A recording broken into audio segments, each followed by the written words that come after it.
నమస్తే, welcome to టీజీ5 news. నా పేరు శైలశ్రీ. ముందుగా హెడ్లైన్స్. రక్తదానం ప్రాణదానంతో సమానం, మాజీ ఉపరాష్ట్రపతి వ్యాఖ్యలు. బీసీ 42% రిజర్వేషన్ డిమాండ్ నేపథ్యంలో యువకుడు మృతి. కేసును ఛేదించిన పోలీస్ సిబ్బందికి రివార్డులు ప్రకటించనున్న ఉన్నతాధికారులు. బోయినపల్లి చీటింగ్ కేసు విచారణలో భారీ హవాలా డబ్బు వెలుగులోకి. మాదాపూర్లో మరో ఉద్యోగ మోసం వెలుగులోకి. నగర ప్రజల సమస్యలపై తెలంగాణ జాగృతి జనం బాట. బోయినపల్లి పరిధిలో భారీ హవాలా డబ్బు పట్టివేత.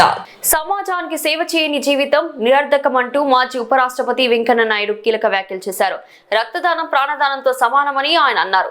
హైదరాబాద్ బంజారాహిల్స్ లోని HDFC బ్యాంక్ లో నిర్వహించిన 17వ వార్షిక రక్తదాన శిబిరాన్ని ప్రారంభించిన వెంకయ్య నాయుడు యువత రక్తదానానికి ముందుకు రావాలని పిలుపునిచ్చారు.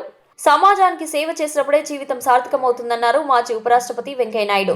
శుక్రవారం హైదరాబాద్ బంజారాహిల్స్ రోడ్ నెంబర్ 1 లోని HDFC బ్యాంక్ లో నిర్వహించిన 17వ వార్షిక రక్తదాన శిబిరాన్ని ఆయన ప్రారంభించారు. ఈ సందర్భంగా మాట్లాడుతూ రక్తదానం చేయడం ప్రాణదానంతో సమానమని తాను గట్టిగా నమ్ముతున్నానన్నారు. యువత కనీసం 6 నెలలకోసారి రక్తదానం చేసేలా అవగాహన కార్యక్రమాలు నిర్వహించాలన్న అవసరమని సూచించారు. బ్యాంకులు సామాజిక సేవా కార్యక్రమాల్లో ముందుకు రావడం అభినందనీయమని కొనియాడారు. HDFC బ్యాంక్ దేశవ్యాప్తంగా ప్రతి ఏటా రక్తదాన శిబిరాలు ఏర్పాటు చేసి ఇప్పటికే 5,80,000 యూనిట్ల రక్తాన్ని సేకరించడం గొప్ప విజయమన్నారు. స్వాతంత్రానికి ముందు ప్రపంచ జీడీపీలో భారత్ గొప్ప స్థానం కలిగి ఉండేదని గుర్తు చేశారు. బ్యాంకింగ్ వ్యవస్థను మరింత శక్తివంతం చేసి దేశం అభివృద్ధి దిశగా ముందుకు సాగాలని సూచించారు. ఈ కార్యక్రమంలో RBI regional director Chinmoy Kumar, CGM Sangala Subbaiah, national police academy JD Srinivas Varma, retired IPS Srinivasarao, HDFC bank ప్రతినిధులు తదితరులు పాల్గొన్నారు. అందరూ కూడా గుర్తించాలి. బ్యాంకింగ్ రంగంలో పనిచేస్తున్న మీరు అందరూ కూడా ఆ విషయంలో జాగ్రత్తగా ఉండి బ్యాంకింగ్ వ్యవస్థను శక్తివంతంగా తయారు చేసి దేశం అధునాతన శాస్త్రీయ సాంకేతిక పరిజ్ఞానాన్ని అందిపుచ్చుకొని ముందుకు వెళుతున్న యువతకు చేయూతని వారు చెప్పిన ప్రత్యేకంగా కోరుతూ ఈరోజు ఒక మంచి కార్యక్రమానికి, ఒక సేవా కార్యక్రమానికి, సేవ చేయని జీవితము నిరర్థకం, లైఫ్ వితౌట్ సర్వీస్. నువ్వు చనిపోయిన తర్వాత కూడా నేను గుర్తుపెట్టుకోవాలంటే నువ్వు రక్తం ఇచ్చిన వాడిని గుర్తుపెట్టుకుంటారు ఎప్పుడు, లేదా నువ్వు అవసరం ఉన్నప్పుడు సహాయం చేసిన వాడిని గుర్తుపెట్టుకుంటారు. కాబట్టి మన తర్వాత కూడా మనం బతకాలంటే మంచి పనులు చేయాలి. సేవా రంగంలో ప్రతి ఒక్కరు కూడా భాగస్వాములు కావాలి. ఆ సేవ చేస్తే పలానా మంచి పని చేశాడయా అనుకుంటారు. కాబట్టి ఆ దిశలో మీరు అందరూ ఆలోచించి బ్యాంకింగ్ రంగాన్ని మరింత పటిష్టం చేసి సాధారణ జనానికి రుణాలు అందుబాటులో తీసుకొచ్చి సకాలంలో వాటిని విడుదల చేసి ఖర్చు పెట్టేట్టుగా చూడవలసిందిగా కోరుతూ ఈ మంచి రక్తదాన కార్యక్రమం లాంటి మంచి కార్యక్రమాలు మరెన్నో కూడా మీరు చేపట్టాలని కోరుతూ మీరు సెలవు తీసుకున్న నమస్కారం. జై హింద్.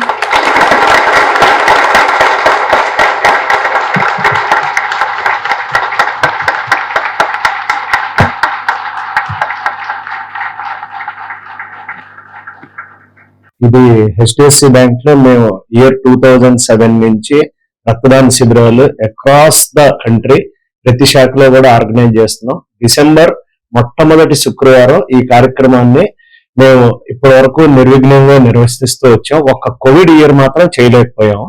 మిగతా సంవత్సరాల్లో ఈ డిసెంబర్ నెలంతా కూడా మేము ఈ రక్తదాన శిబిరాలని వేరియస్ కాలేజెస్ లో, డిఫెన్స్ లో, పోలీస్ సహకారంతో, కార్పొరేట్ సహకారంతో ఇది చేస్తున్నాము. ఇవాళ వెంకయ్యనాయుడు గారు వచ్చారు ఈ ప్రోగ్రామ్ ని. ఇక్కడ ఆయన ఆశీర్వదించి వెళ్ళారు. మేము మొత్తం భారతదేశంలో మేము 2,50,000 మంది ఎంప్లాయీస్ ఉన్నాము. మొత్తం ఇవాళ సుమారుగా 2,000 చోట్ల మేము ఈ రక్తదాన శిబిరాలు మా శాఖల్లో మేము నిర్వహిస్తున్నాము. ఒకే రోజు కాకుండా వేరే వేరే రోజుల్లో కూడా ఈ డిసెంబర్ నెలలో మేము నిర్వహిస్తున్నాము.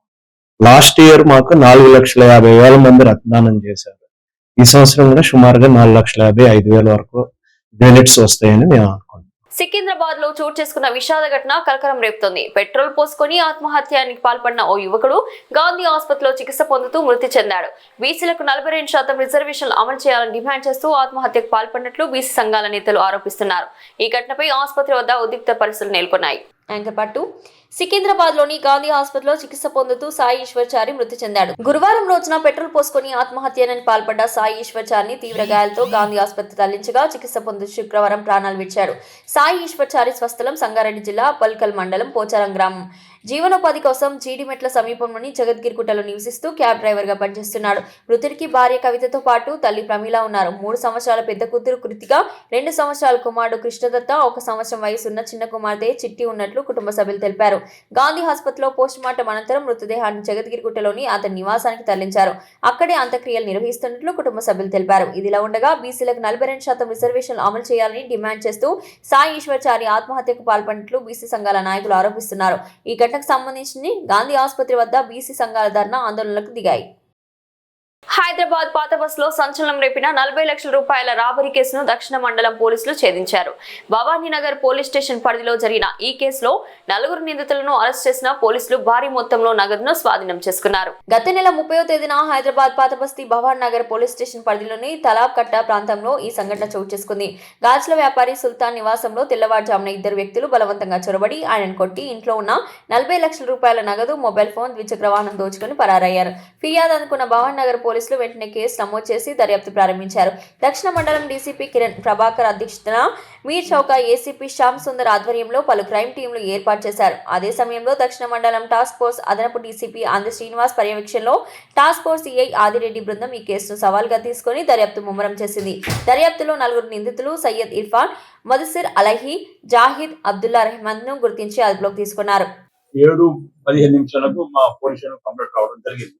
దీంట్లో కంప్లైంట్ అబ్లిక్ విక్టిమ్ అతనికి వర్షన్ ఏంటంటే 30వ తారీఖు ఎర్లీ మార్నింగ్ 5:30 ఆ ప్రాంతంలో 2 పర్సన్స్ అంటే అతను ఇంట్లో నిద్రపోతున్న టైంలో వచ్చి డోర్ కొడితే అతనికి ఆ నిద్రమత్తులో ఉన్న పర్సన్ వచ్చి డోర్ చేయటం, అదే టైంలో 2 పర్సన్స్ ఫోర్స్ఫుల్ గా డోర్స్ నెట్టుకొని ఇంట్లో పోయి రూమ్ లోకి వచ్చేసి డోర్ పెట్టేసి అంటే వాళ్ళు పెట్టేసి అతన్ని బెదిరిస్తూ కొట్టి తర్వాత చేతులు వెనక్కి కట్టేసి నీ దగ్గర ఎంత అమౌంట్ ఉంది అమౌంట్ మొత్తం ఇచ్చేసి పంపిస్తామని చెప్పి అతను బెదిరటం వలన ఇతను ఒక్కసారి షాక్ గురై తర్వాత మనం చేరుకొని ఏంటంటే ఇక ప్రాణభయంతో అప్పటికే అంటే అతని మోహం మీద తర్వాత వెనక తప్ప మీద ఏదైతే మన వాళ్ళు చాకు తెచ్చారో ఆ చాకుని వాళ్ళు తిప్పి ఆ పిడితోని మనం గుద్దడం వలన అతనికి అప్పటికే బ్లీడింగ్ ఇంజురీస్ అయినాయి.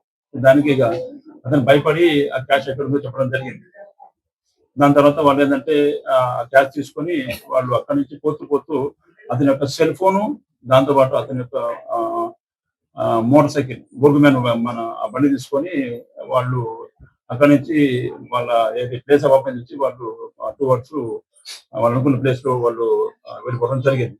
అయితే ఆ ప్రాంతంలో ఆ విషయంలో కంప్లైంట్ అడుగుతుందంటే వాళ్ళు మాస్కులు పెట్టుకొని వచ్చారు సార్. వాళ్ళు దాదాపు 25 నుంచి 30, 33, 34, 35 ఇయర్స్ మధ్యలో ఉంటారు సార్ వాళ్ళందరూ.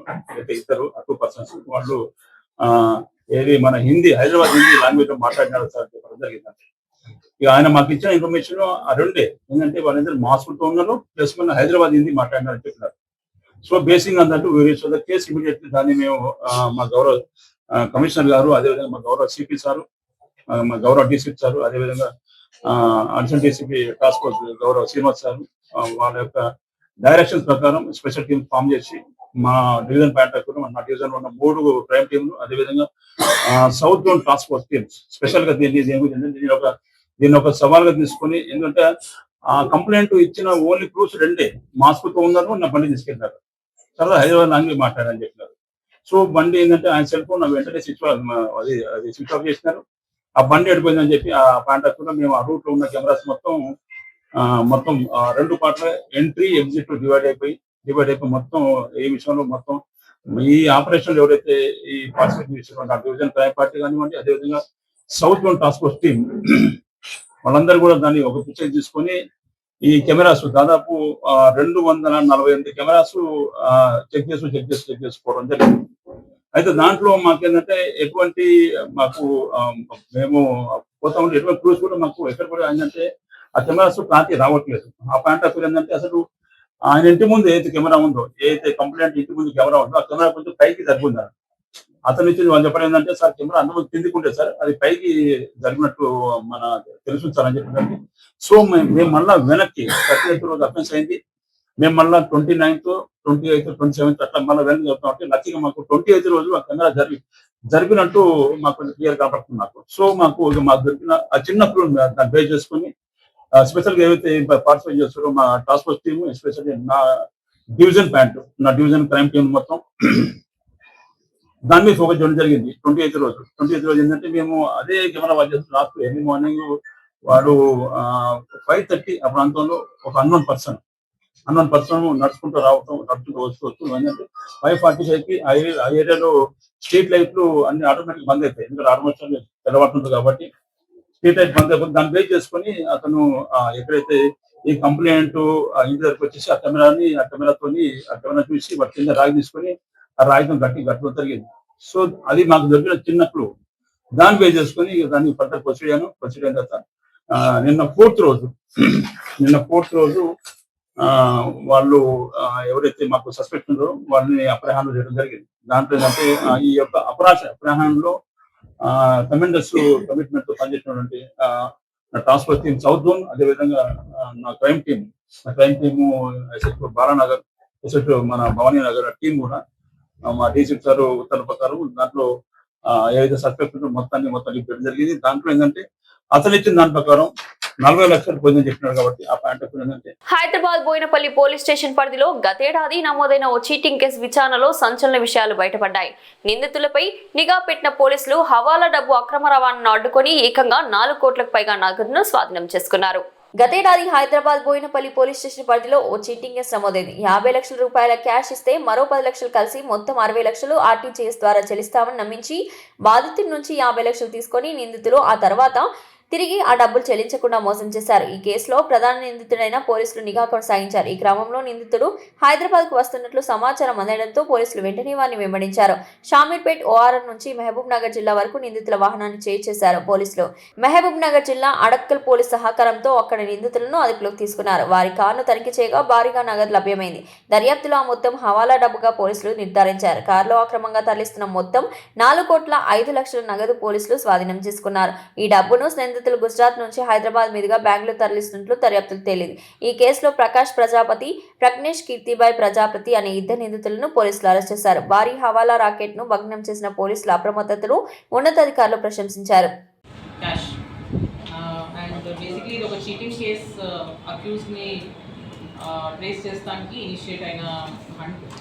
సో దీంట్లో మా దగ్గర లాస్ట్ ఇయర్ 7th డిసెంబర్కి ఒక ఎఫ్ఐఆర్ అయింది, క్రైమ్ నంబర్ 665 ఆఫ్ 2024. సో దీంట్లో ఉన్న victims they approached us with the complaint that accused side నుంచి ఒక 50 lakhs క్యాష్ ఆయన వాళ్ళ దగ్గర నుంచి తీసుకొని ఆర్టీజీఎస్లో మీకు ఒక 10 లక్షలు ఎక్స్ట్రా ఇప్పిస్తాము అని ఇట్లా మాటలు చెప్తాం వల్ల కన్విన్స్ చేసి వాళ్ళ దగ్గర వాళ్ళ 3-4 ఫ్రెండ్స్ విక్టిమ్ సైడ్ నుంచి ఒక 3-4 పర్సన్స్ కలిసి ఒక 50 lakhs క్యాష్ అరేంజ్మెంట్ చేసి మీకు అకౌంట్లో 10 lakhs ఎక్స్ట్రా క్యాష్ వేపిస్తాము in exchange for this 50 lakhs అని చెప్పి అక్యూస్డ్ వాళ్ళు ఈ 50 lakhs క్యాష్ వీళ్ళ దగ్గర తీసుకొని ఒక కార్లో తీసుకొని వెళ్ళిపోయి మళ్ళీ ఆర్టీజీఎస్ అమౌంట్ వేయలేదు వాళ్ళ అకౌంట్లో. సో విత్ దిస్ వాళ్ళు కంప్లైంట్ తీసుకొని వచ్చారు. అండ్ రీసెంట్గా దీంట్లో ఏ కార్లో వాళ్ళు తీసుకొని వెళ్ళారు అమౌంట్ అప్పుడు ఆ 3 పర్సన్స్ని మా లోకల్ పోలీస్ వాళ్ళు Boinpally police station crime team వాళ్ళని ట్రేస్ చేస్తాం జరిగింది. త్రూ దెమ్ ఆ 3 పర్సన్స్తో మాకు యాక్చువల్గా ఈ 50 lakhs క్యాష్ ఎక్కడికి పోయింది and why they have taken ఇదంతా ఐడెంటిఫై చేస్తే ఇప్పుడు ఈ కేసులో ఉన్న ఇవాళ మేము పట్టుకున్న 2 అక్యూస్డ్ ప్రకాష్ మోటిబాయ్ ప్రజాపతి అండ్ ప్రజ్ఞేష్ కీర్తిబాయ్ ప్రజాపతి వీళ్ళిద్దరూ రిలేటివ్స్ అండ్ వీళ్ళ దగ్గరే ఇనీషియల్గా 50 lakhs cash last year cheating case వెళ్ళినట్టు తెలిసింది. సో వీళ్ళని లొకేషన్ మేము ట్రాక్ చేస్తున్నప్పుడు నిన్న Mahabub Nagar area Addakal police station Mahabub నగర్లో వీళ్ళని ట్రాక్ చేస్తాను and with the help of Addakal police station staff there SHO we manage to వాళ్ళకి ఏ వెహికల్లో వాళ్ళు మూవ్ అవుతున్నారు ఆ వెహికల్ని క్రెటా వెహికల్ని అక్కడ స్టాప్ చేసి వాళ్ళ టీమ్స్ ఇంటర్సెప్ట్ చేసి అండ్ దెన్ మా టీమ్స్ ఇక్కడ నుంచి వాళ్ళని జాయిన్ అయ్యి ఈ వెహికల్ని అలాంగ్ విత్ ది 2 అక్యూస్ తీసుకొని వచ్చాను. So in our interrogation, accused has confessed that yes, he has cheated them, the male victims last year chestunna 50 lakhs and ipudu concealed compartment lo in the vehicle this amount was recovered. So ఈ మిగతా amount ఏదో హవాలా కోసమని they are moving this cash అని initial preliminary ఎంక్వైరీలో తెలిసింది. Further details as per procedure దీన్ని concerned అథారిటీస్కి హ్యాండ్ ఓవర్ చేసి income tax authorities will verify the source and origin of this money. And presently అయితే ఇద్దరు అక్యూజ్ని మేము ఇప్పుడు will be remanding them in our case. And దాంట్లో recovery of the 50 lakhs which they have cheated the original complainants అది ఈ కేసులో చేస్తాం జరుగుతుంది. హైదరాబాద్ మాదాపూర్ లో మరో ఉద్యోగ మోస కేసు కలకలం రేపుతోంది. మెడికల్ కోడింగ్ ఉద్యోగాలు ఇప్పిస్తామని నమ్మించి నిరుద్యోగుల నుంచి లక్షల్లో డబ్బులు వసూలు చేసిన ఓ సంస్థ రాత్రికి రాత్రే మూతపడింది. హైదరాబాద్ మాదాపూర్లోని మైన్స్ పార్క్ ప్రాంతంలో పనిచేస్తున్న ఓ ప్రైవేట్ సంస్థ ఆకస్మికంగా మూతపడింది. మెడికల్ కోడింగ్ ఉద్యోగాలు ఇప్పిస్తామని చెప్పిన ఈ సంస్థ నిరుద్యోగుల వద్ద నుంచి భారీగా డబ్బులు వసూలు చేసినట్లు ఆరోపణలు వినిపిస్తున్నాయి. సంస్థలో మెంటర్గా వ్యవహరించిన శ్రీకాంత్ జోషి ఒక నిరుద్యోగి దగ్గర నుంచి 1,00,000 నుంచి 2,00,000 రూపాయల వరకు వసూలు చేసినట్లు బాధితులు చెబుతున్నారు. సుమారు 80 నుంచి 100 మంది వరకు ఈ మోసానికి గురైనట్లు సమాచారం. డబ్బులు వసూలు చేసిన అనంతరం కంపెనీ కార్యాలయాన్ని రాత్రికి రాత్రి మూసివేసి శ్రీకాంత్ జోషి పరారైనట్లు బాధితులు ఆరోపిస్తున్నారు. ఈ కేసులో శ్రీకాంత్ జోషితో పాటు దిలీప్ శివారెడ్డి అనే వ్యక్తిపై కూడా బాధితులు ఫిర్యాదు చేశారు. ఈ నేపథ్యంలో మోసపోయిన నిరుద్యోగులు మాదాపూర్ క్యాపిటల్ పార్క్ ప్రాంతంలో ఆందోళనకు దిగారు. నిందితులను వెంటనే అరెస్ట్ చేసి డబ్బులు తిరిగి ఇప్పించాలని పోలీసులు ప్రభుత్వాన్ని బాధితులు డిమాండ్ చేస్తున్నారు. ఫస్ట్ ట్రైనింగ్ తీసుకున్నాము, ఇంటర్న్షిప్ ట్రైనింగ్ తీసుకున్నాము మైన్స్ పార్క్ నుంచి. 3 months ట్రైనింగ్ అని చెప్పారు. అన్ని చాలా బ్యాచెస్ ఉన్నాయి, అందులో నేను 11th బ్యాచ్. అప్పుడు మేము 5,000 పే చేసాము. మాకు సర్టిఫికేట్స్ కూడా వచ్చాయి మైన్స్ పార్క్ నుంచి. దాని తర్వాత సిపిసి ట్రైనింగ్ తీసుకున్నాం మేము. మాకు ఇంటర్న్షిప్ లో ఎవరైతే శ్రీకాంత్ జోషి మెంటర్ గా ఎవరైతే టీచ్ చేశారో వాళ్ళే మాకు సిపిసి ట్రైనింగ్ ఇస్తా అని చెప్పారు. మైన్స్ పార్క్ నుంచే ఇస్తామని చెప్పారు. మైన్స్ పార్క్ ఎంప్లాయ్ శివ ఆయనే మేనేజర్ అంట. ఆయనే మా డీటెయిల్స్ అన్ని కలెక్ట్ చేసి శ్రీకాంత్ జోషి మెంటర్ కి ఇచ్చాడు. ఇచ్చిన తర్వాత మా ద్వారా ఆ గ్రూప్ లోనే మెసేజ్ చేశాడు మాకు. ఏదైతే ఫస్ట్ ఇంటర్న్షిప్ గ్రూప్ క్రియేట్ చేశారో అందులోనే CPC training Srikanth Joshi 3 months అన్నారు. అది కూడా దానికి 15,000 కలెక్ట్ చేశారు. ఇంకా ఒకవేళ ఎగ్జామ్ ఫీజు 1 attempt కి అయితే 72,000 అన్నారు, 2 attempts కి అయితే 62,000 అన్నారు. 1 attempt 62, 2 attempts కి 72,000 కలెక్ట్ చేశారు. కలెక్ట్ చేసిన తర్వాత 3 months అన్నారు. మాకు కోచింగ్ అలానే జరుగుతూ ఉంది. ఫస్ట్ బ్యాచ్, నేను సెకండ్ బ్యాచ్. అలాగే 5 batches విత్ ఇన్ 4 months లో వాళ్ళు 5 batches క్రియేట్ చేశారు. అందులో ఒక్కరికి కూడా ప్లేస్మెంట్ రాలేదు, జాబ్ రాలేదు, ఎగ్జామ్ కూడా రాయనియలేదు. వాళ్ళు ఏమన్నారంటే స్టార్టింగ్ మీకు ప్లేస్మెంట్ రాకపోతే మనీ రీఫండ్ వస్తుంది అని చెప్పారు. మళ్ళీ తర్వాత ఖచ్చితంగా ప్లేస్మెంట్ గ్యారంటీ అని కూడా చెప్పారు. మాకు ఇంకా 3 months దాటిపోతున్న కొద్దికి ఇంకా అవ్వట్లేదు ఏంటి సార్ అని మళ్ళీ అడిగితే నేను అలా అవైలబుల్ లేదు, దుబాయ్ లో ఉన్నాను, అది ఇది అని జరిపారు. మాకు నవంబర్ 1st week లో 3 dates ఇచ్చాడు. 16, 23, 30. మేము 16th కి ఫిక్స్ చేసుకుంటే వద్దమ్మా నేను 23 కి అవైలబుల్ గా ఉంటాను అని చెప్పాడు. మళ్ళీ అదే టైంలో మాకు ఏమని చెప్పాడు, 40,000 పెట్టి మేము పేపర్ లీక్ చేశాను, నేను చీఫ్ ఇన్విజిలేటర్ గా అపాయింట్ అయ్యాను, సో మీకు పేపర్ కూడా నేను అందించగలను అని చెప్పి మాకు చెప్పాడు. మేము మైన్స్ పార్క్ ని ట్రస్ట్ చేసి మైన్స్ పార్క్ ఇన్స్టిట్యూట్ లో జాయిన్ అయ్యాము. జాయిన్ అయినాక వాళ్ళు ఎగ్జామ్ పెడతాను అని చెప్పి ల్యాగ్ చేసుకుంటూ వచ్చారు. యాక్చువల్ గా ఆగస్ట్ లో పెట్టాల్సిన ఎగ్జామ్ డిసెంబర్ దాకా తీసుకొచ్చారు. నవంబర్ 29th కి మమ్మల్ని రమ్మన్నారు. మేము కాల్ చేసాం, సార్ మేము ఇలా వస్తున్నాం అది ఇది అని చెప్తే రండి స్లాట్స్ కూడా బుక్ చేస్తాను అన్ని చెప్పారు. చెప్పి నైటే ఫోన్ స్విచ్ ఆఫ్ చేసుకొని పరారి. ఆల్మోస్ట్ 80 to 100 members కట్టారు. ఒక్కొక్కరు 1 lakh to 2 lakhs దాకా కట్టారు. చాలా మంది ట్రస్ట్ చేసి వచ్చాము. ఇక్కడ కంపెనీకి వచ్చినాక సిఇఓకి నాకేం సంబంధం లేదు అది ఇది అని మాట్లాడారు. కానీ సిఇఓ కూడా ఇన్వాల్వ్ అయ్యాడు అనేసి మాకు ఈ కంపెనీ నుంచి వెళ్ళాక ప్రూఫ్స్ అన్ని వచ్చాయి. సిఇఓ చెప్తే గ్రూప్ లో పెట్టారు, సిపిసి ఇట్లా ట్రైనింగ్ ఉంది, ఎవరికైనా ఇంట్రెస్ట్ ఉంటేనే జాయిన్ అవ్వండి అది ఇది అని చెప్తానే మేము ఆ కంపెనీని నమ్మి మైన్స్ పార్క్ మంచిగా చెప్తున్నారు కదా అని నమ్మి మాత్రమే జాయిన్ అయ్యాం. కానీ సిఇఓ కూడా మొన్న వచ్చినప్పుడు ఒక మాట చెప్పాడు, మళ్ళీ మా ప్రూఫ్స్ అన్ని దొరికినాక అందులో వేరే ఉంది. పిఎస్ కి కూడా వెళ్ళాం, కంప్లైంట్ కూడా ఇచ్చాం. మెడికల్ కోడింగ్ అంటే ఫ్యూచర్ మంచి ఉంటుంది కదా అనేసి మేము జాయిన్ అయితే మొత్తం ఇలా ఫేక్ చేసేసారు. నగర ప్రజలు ఎదుర్కొంటున్న సమస్యలను నేరుగా తెలుసుకునేందుకు తెలంగాణ జాగృతి ఆధ్వర్యంలో జాగృతి జనం బాట నిర్వహిస్తున్నట్లు జాగృతి వర్కింగ్ ప్రెసిడెంట్ రూప్ సింగ్ వెల్లడించారు. నగర ప్రజలు ఎదుర్కొంటున్న సమస్యలను క్షేత్రస్థాయిలో తెలుసుకునేందుకు తెలంగాణ జాగృతి ఆధ్వర్యంలో ఈ నెల 10 నుంచి 14 వరకు జాగృతి జనం బాట నిర్వహించినట్లు జాగృతి వర్కింగ్ ప్రెసిడెంట్ రూప్ సింగ్ తెలిపారు. ఈ సందర్భంగా హైదరాబాద్ బంజారాహిల్స్ లోని తెలంగాణ జాగృతి కార్యాలయంలో ఏర్పాటు చేసిన విలేకరుల సమావేశంలో జనం బాటకు సంబంధించిన పోస్టర్ను జాగృతి ఉపాధ్యక్షులు వరలక్ష్మి, మహేందర్, ముద్రాజ్, నరేందర్ తో కలిసి ఆవిష్కరించారు. రాష్ట్రంలో కాంగ్రెస్ ప్రభుత్వం ఏర్పడినప్పటి నుంచి ప్రజలు ఎదుర్కొంటున్న సమస్యలపై స్పందించే పరిస్థితి కూడా లేకుండా పోయిందని రూప్ సింగ్ విమర్శించారు. ప్రజా సమస్యలపై ప్రభుత్వం దృష్టి లేకపోవడంతో వాటిని నేరుగా తెలుసుకునేందుకు జాగృతి జనం బాటను చేపట్టనున్నట్లు చెప్పారు. ఈ యాత్ర ఈ నెల 10వ తేదీన ఖైరతాబాద్ నుంచి ప్రారంభమై జీహెచ్ఎంసీ పరిధిలోని అన్ని నియోజకవర్గాల్లో కొనసాగుతుందని తెలిపారు. యాత్ర సందర్భంగా ప్రజల నుంచి వచ్చిన సమస్యలను నమోదు చేసి ప్రభుత్వానికి సూచన చేస్తామని జాగృతి నాయకులు స్పష్టం చేశారు. నా పేరు ఎల్ రూప్ సింగ్, తెలంగాణ జాగృతి రాష్ట్ర వర్కింగ్ ప్రెసిడెంట్ని. ఈరోజు తెలంగాణ జాగృతి హైదరాబాద్ జిల్లా ముఖ్య కార్యకర్తల సమావేశం ఏర్పాటు చేసుకున్నాం. ఈ నెల 10వ తేదీ నుండి 14వ తేదీ వరకు 5 రోజుల పాటు 15 నియోజకవర్గాల్లో జాగృతి అధ్యక్షురాలు శ్రీమతి కల్వకుంట్ల కవిత గారు మరి రాష్ట్ర వ్యాప్తంగా చేపట్టినటువంటి జాగృతి జనం బాట కార్యక్రమంలో భాగంగా ఈ 5 రోజుల పాటు హైదరాబాద్లో తిరుగుతారు. ఈ హైదరాబాద్లో తిరుగుతున్నటువంటి సందర్భంలో జాగృతి జనం బాట కావాలి ప్రజలకు భరోసా మూట అనేటువంటి పద్ధతిలో ఈ కార్యక్రమాన్ని విజయవంతం చేయడానికి కార్యకర్తలందరూ కూడా సంసిద్ధమై 15 నియోజకవర్గాల్లో 5 రోజుల పాటు సుమారు 100కు పైచిలుగు ప్రజా సమస్యల్ని, అంటే హైదరాబాద్లో ఎన్ని ప్రభుత్వాలు మారినా సామాన్య ప్రజల యొక్క బాధక సాధకాలు ఏవి కూడా ఇంకా మారలేదు. వాళ్ళు తీవ్రమైనటువంటి ఇబ్బందుల్లో సమస్యల్లో వాళ్ళ జీవితాలను గడుపుతున్నారు. ఆ ప్రజలందరికీ కూడా భరోసానిచ్చి, అంటే ఇక్కడ ఉన్నటువంటి అధికార ప్రభుత్వము ప్రజా సమస్యను విస్మరించింది. ప్రతిపక్షంలో ఉన్నటువంటి బీఆర్ఎస్ పార్టీ కూడా వాటి పరిష్కారంలో చేయవలసినటువంటి పోరాటాన్ని చేయడం లేదు.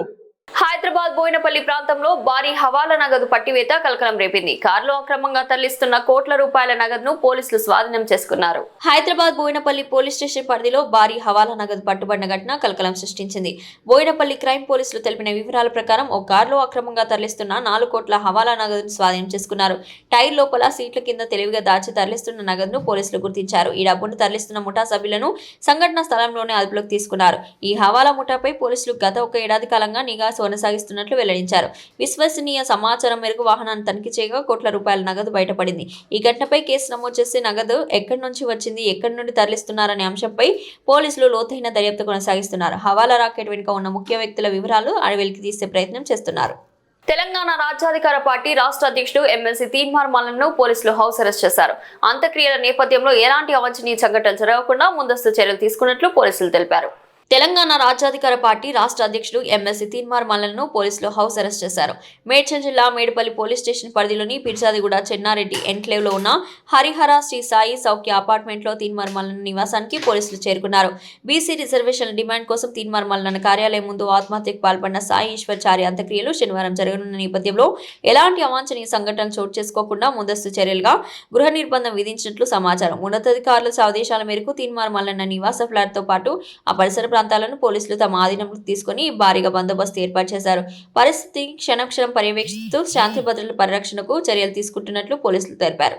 పక్క రాష్ట్రాలతో పోలిస్తే మన రాష్ట్రంలో స్త్రీ శక్తి పథకం అత్యంత విజయవంతంగా అమలవుతుందని APSRTC vice chairman and managing director CH Dwaraka Tirumalarao వెల్లడించారు.